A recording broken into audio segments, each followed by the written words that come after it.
Welcome to the second session on part two of building successful AI startup.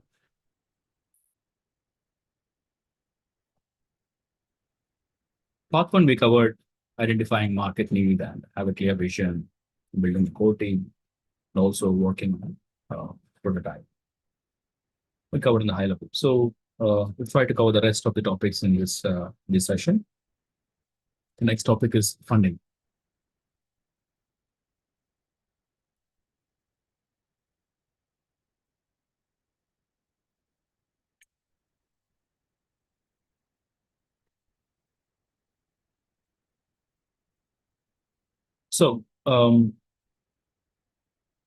One of the most critical aspect of any startup, including AI startups, is your funding part. I've mentored many startups, and there's always a confusion about should we take the funding before, should it be later, or how much should be funded? Should we build the MVP and then take a funding? And a lot of people try to put their own money, most of the cases, because they really believe in their idea, and then they put their own money, and then try to make it float. Right? There are many big businesses been very successful by doing this. But my suggestion would be pretty straightforward. Do not invest your own money. I always say that to any startup I work with. So you should be able to actually get your angel funding, is especially from your people who are your family, friends, and your well-knowns. Seed funding, you get it from a venture capitalist, seed funders.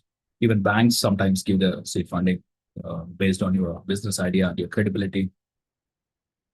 Always go for angel funding or seed funding, even at the initial phases. Of course, you can come up with the idea, maybe build a very small prototype or something to explain your idea better. But it's always strongly suggested to go with the funding. An obvious questions I get is, I believe in my idea, but I'm not able to convince others, especially investors, right? So I would like to invest myself and then prove it to them. Well, I agree, but it's also important to realize that if you're not able to convince with your idea, if you have done a significant effort of pitching it to many people, probably you should rethink about your idea. Sometimes idea is great, right? There might be a market for it, but it may not be a successful business model on a longer run, or even at the beginning of the business. So when you try to get the money from the initial stages itself, it helps in two purposes. One, you are financially stable, and that's one of the very important things for any startup entrepreneurs. You cannot run behind your hand to mouth, paying your bills, struggling to pay your bills and salaries. If that's the scenario, then you cannot actually you cannot get good ideas. It's very difficult to make this product nice. You'll be stressed, essentially taking care of operations of your startup, right? So if you get the money, the initial capital or the initial seed fund, the angel fund, helps you to be financially stable. That's number one. And second, it validates your idea. If someone puts money, even a little money, it essentially validates your idea. Until people are not convinced on your idea, you should not really go ahead and start it, right? Well, if you're a fresh college graduate, you have nothing to lose, you're living in a small apartment, you want to try something without funding, that is great, absolutely no problem. But if you're doing something more serious than that, you are putting significant amount of money, I strongly advise you to go for funding from an initial stage of startup itself. And of course, how do you do that? You have to work with a very compiling pitch. I have one PPT with me, which I will be sharing at the end of the session, which I normally use it for or share it to the people who are doing the pitch. And also I use it for my own startup pitch whenever I do. So it's very simple, sleek one. Nowadays we have ChatGPT. If you ask ChatGPT to give you a compelling slides for a pitch, also provide your idea, give some inputs about the markets and your potential customers, you will be getting fairly good slides, but which should not be more than around 10 slides or less than 10 slides, specifically talking about what is the idea, what's the target market potential. In fact, first the problem statement itself, and how do you solve the problem statement using your idea. In this case, we are using AI tech with the idea to solve the problem. And then you talk about your potential customer base and your scalability and other stuff. It's also important to choose the right investors. This is more important at the initial stages. When you already have a paying customer, you have good operations running it. So then investors is mostly based on who is giving the better terms to you, right? But in the initial stages, you should also choose an investor who understand your model, who is specifically from this industry or domain, who has connections to kickstart your business, to get the first customers or influence your first customer.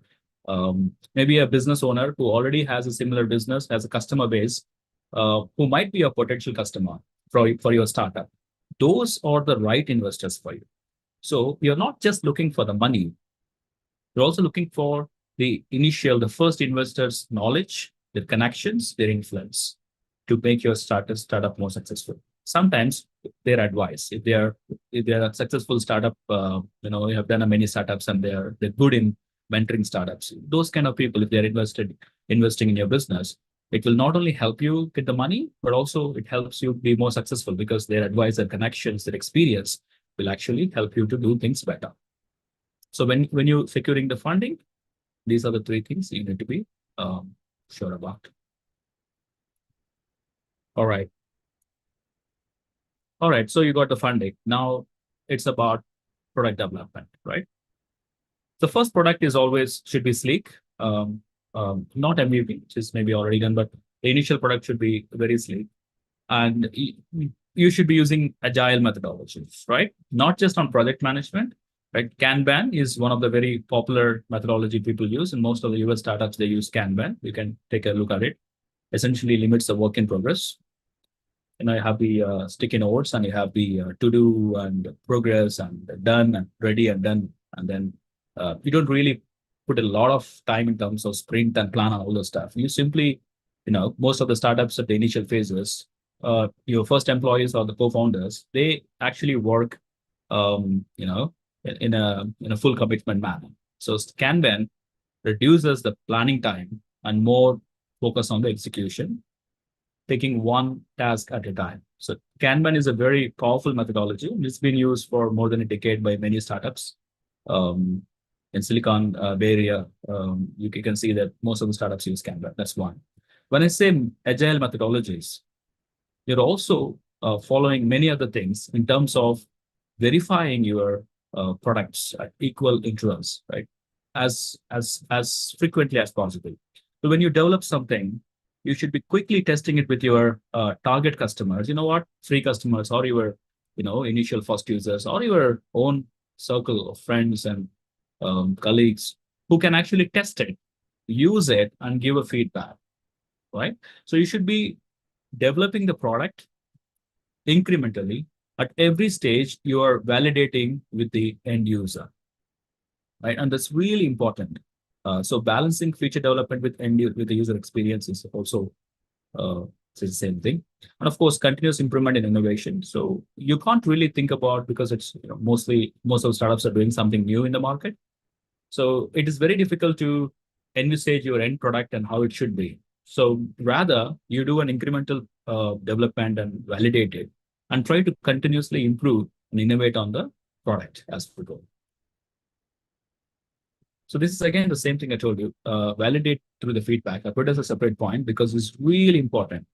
I've seen many startups who would have spent a significant efforts in terms of building a product, right? And then finally they struggle to actually, persuade the customers to use it or buy it. That's because your ideas and what customer experts can be different. Initially, you would have a good alignment, but as we keep on developing the product, there's a very high chance that market has evolved. Many other competing things would have come, right? And customers' preferences would have changed. There's a lot of things could happen. So it's really important to keep on validating your product over a period of time as we develop the product, analyzing the feedback, and it should be a iterative process in terms of product development and building user-centric AI solution, which is essentially your user is on the middle, not the technology. So I say this because a lot of people try to fit the technology to the problem, right? So you don't fit the technology to the problem. You essentially understand the user problem, whoever is that the problem itself, and then you try to solve the problem with AI technology, not try to fit it, right? So that's your 7 point. All right, so this is an interesting one. Key management. I don't want to take company names, but a lot of companies fail. They would have got a right, the right product, right strategy, right market, right customers. They might start making money more than what they have actually thought of, right? So when they're scaling, one of the very important things, probably most of the companies, startup companies who are successful already, I mean, the initial stages, miss is to have the key management.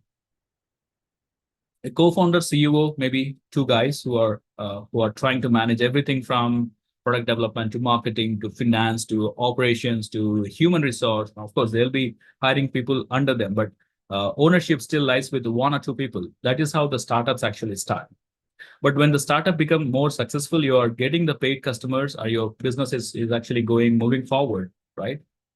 It's important to actually pause and get the key management. And talking about, of course, CEO will be the person who is actually driving the business from the beginning most of the time. Then you have a CFO. You need to have a CFO, but let me tell you. So this is something most people miss. Chief Finance Officer is a very important role, especially when your business starts kicking and you're taking more money, and then you're actually delivering solutions to your customers. They're paying for you, and you're submitting profit and losses.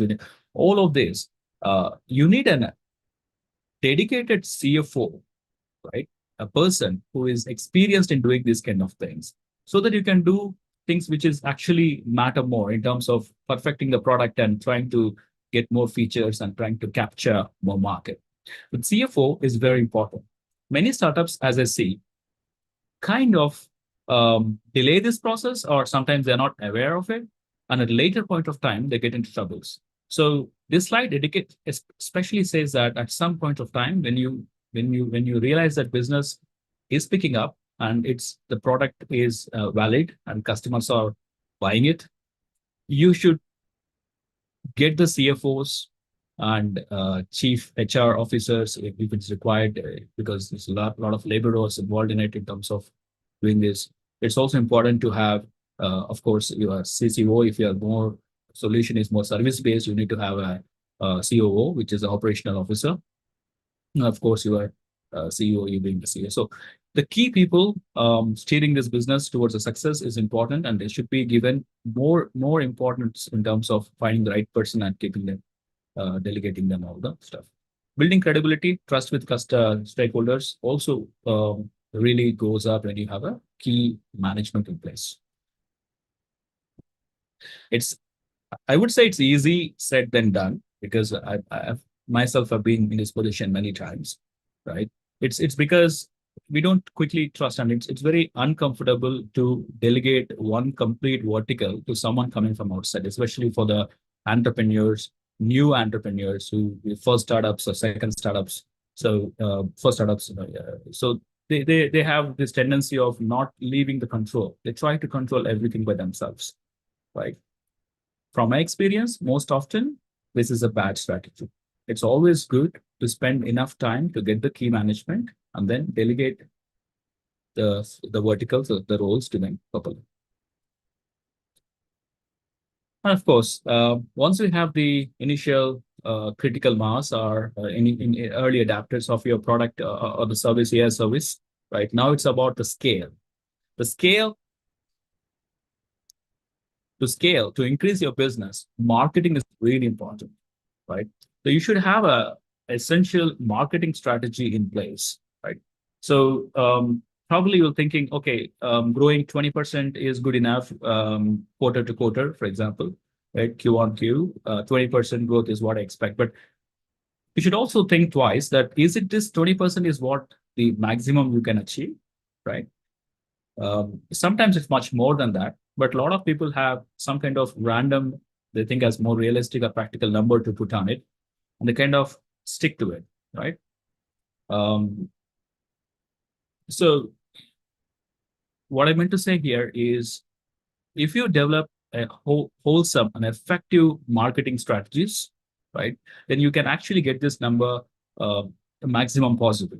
So you should have a digital assets essential for the startups, including your branding related assets, your brochures and all the stuff. To leverage social media and content marketing as much as possible, have a exclusive social media team and a content marketing team, have a search engine optimization team for also lead generation branding, and of course, importance of storytelling. So how is your product doing it? So essentially a bunch of videos with nice stories to market it. Most of the companies do it to some extent. This deserves a special focus because marketing is everything. So the good your marketing, the faster you can occupy or you can take the bigger market share. Because remember, when I say that, it's very rare that someone has a very unique idea. Most of the cases, it happens that someone else is working on the similar ideas. I mean, how do you know that? They will not market it until it is ready and you're doing the same. It's also important to do a initial research on this area, but if you can market things faster, you occupy the market better. And most of the cases, you have a first mover advantage. So you could retain and you can be more successful when compared to someone who is doing very similar things like your startup. All right. So the last point, scale, startup to enterprise. This is where many companies struggle because uh, the energy you have in the initial days of startup, and then you have good operations, initial customers, will slowly decline as the size grows up, right? Until let's say you're 100 people, you still have a very good visibility. You know every single person by name. You know their personal stories, and you're very well connected, very motivated. But as we go from 100 to 200 to 500, and then the number goes on, then you start losing that connect, right? And essentially, your middle level management, your senior management, and you sitting at the top, these folks are really important, right? And many a times they don't carry the same vision and enthusiasm as the founders or the early employers do. So this will be the problem when you are actually so you need to have a lot of processes in place, a lot of checks, compliance, governance, a lot of these things, right? If you don't do that properly, assuming that you could run the company as if you're running you could run a 1,000 people company as if you're running 100, then you will be learning a hard lesson, right? Many startups struggle or sometimes even fail when they're scaling up, because when you're scaling up, you spend a lot of money, you acquire new offices, you hire people heavily, and you would also pay a little higher salaries because you're already making money. Maybe you have a good investor. So you spend little, your spending will be in the higher side as compared to the initial stages. At the same time, the motivation and the vision and the enthusiasm of your staff will not be the same as the initial days. And the control you have, right, will be much less as we grow as an organization, right? So when you're scaling the teams and operations and expanding product lines and marketing, you have to maintain the same spirit, and that's only possible if you spend enough time in terms of processes, right tools and technologies to monitor, governance, checkpoints, right? And also building a nice culture, your HR culture, your company's culture, which reflects your initial ideas and enthusiasm. And that is really important. So many a times it's not the product or the technology which is reason for startup struggle when they are scaling. It's mostly the culture. And of course, the other things in terms of process, checkpoints, governance, etc. Okay. It's actually much faster today. All right. So I touched all these points at the high level, of course. I'll try to make it a specific webinar for individual points with more details as possible. For now, let me know if you have any questions.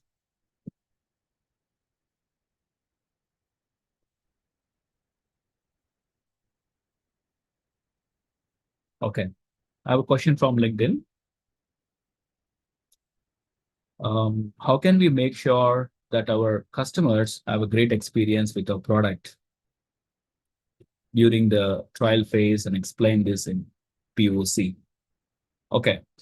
How can you make sure? It's a good question. So essentially, feedback is very, very important, and the feedback has to be simple. A simple tap of 3 phases to capture if there is an experience issue, and then this feedback to go through the right channels, and the summary, the aggregated summary, to reach the top management. So top management should never lose the control of the customer feedbacks on the ground, right? The experience part on the ground. So ensuring that this feedback flows back to all the right channels and to the top management as an aggregated report is a very important thing. Because most of the time, the founders, the initial early employers, know exactly where things are going wrong. But it's a math that the feedback is not reaching them, at least not quick enough to take the proper action. I would say that is more important.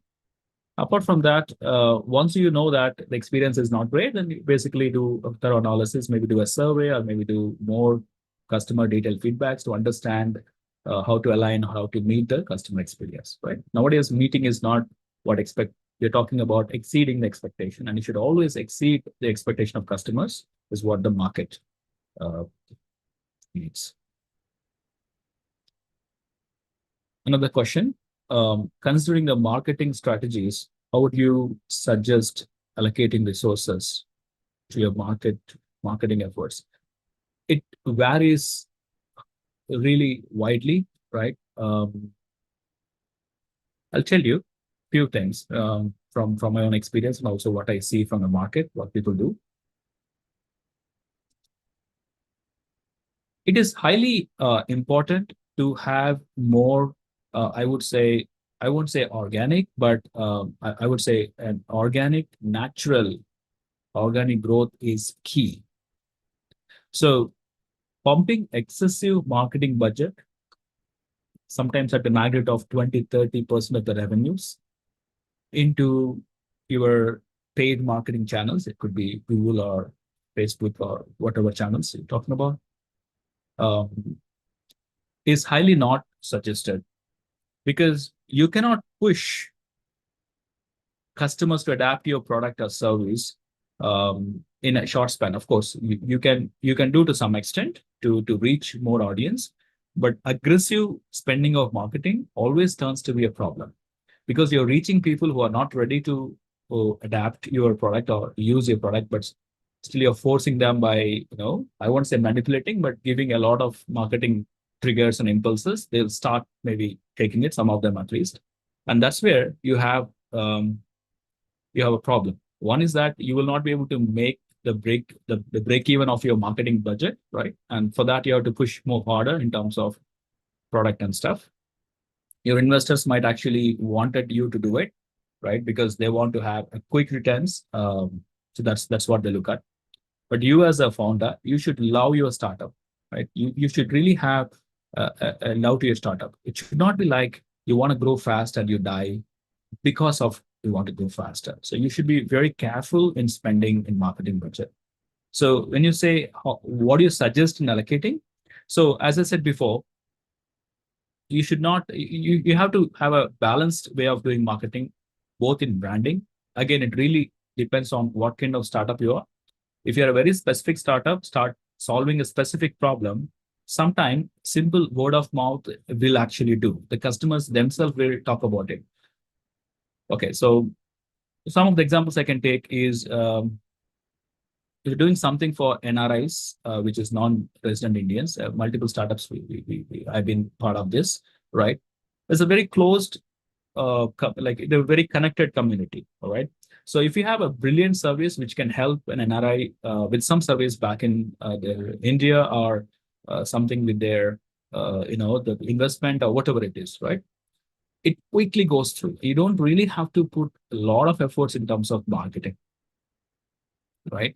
But if it's something nice to have, right? If it is a nice service, which is more what we say as hedonic value or entertainment value, a nice to have services that requires a significant more budget in terms of marketing because it is not something which is necessary. It is a nice to have. It's solving a problem, but the problem is not a core problem for your customers. It's something which is on the entertainment value or more a pleasure value.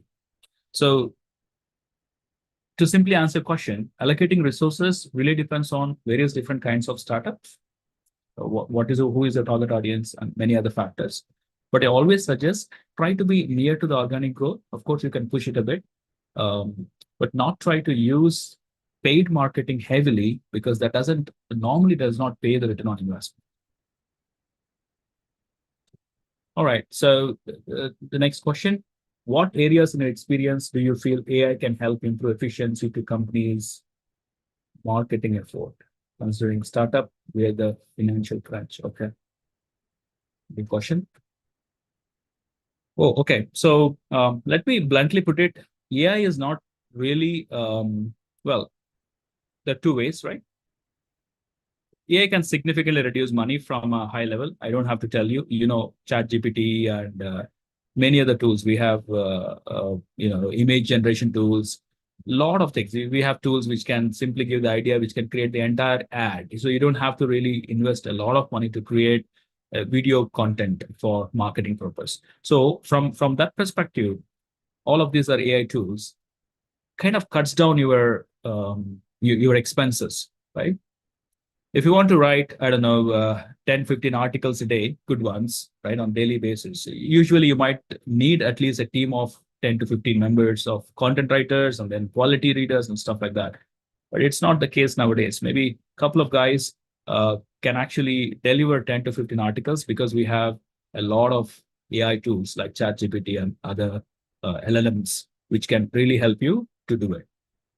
So AI can definitely reduce the cost in terms of creating marketing assets and images and blogs and stuff like that. That's one part of it. And second, AI improving efficiency. There are a lot of use cases. I haven't seen any company using it. So AI can help you to decide which channel is more giving you return on investment. And also it can experiment doing, different tests, A/B testing by itself and learn from it and kind of like control your marketing efforts to give you the maximum return on investment on your marketing penny, right? But as I said, I haven't seen companies actually using AI to strategize the market. The AI as of now is significantly used in terms of creating marketing assets, all right? And of course, we can automate a marketing process to a large extent. Okay. Any other questions? All right, wonderful. Thank you very much. So if you have any questions or any suggestions you need from a startup perspective, particularly from AI startup perspective, please do leave it on the comment in the LinkedIn, and I'll be answering it from the comment itself. I'll put the answer. Okay. And also, if you have any other topics you want me to take this live session, I'll be spending at least 30 minutes a week like this. So you can put the topic ideas and I'll be picking up some of the topics from there. Thank you very much. Have a good day.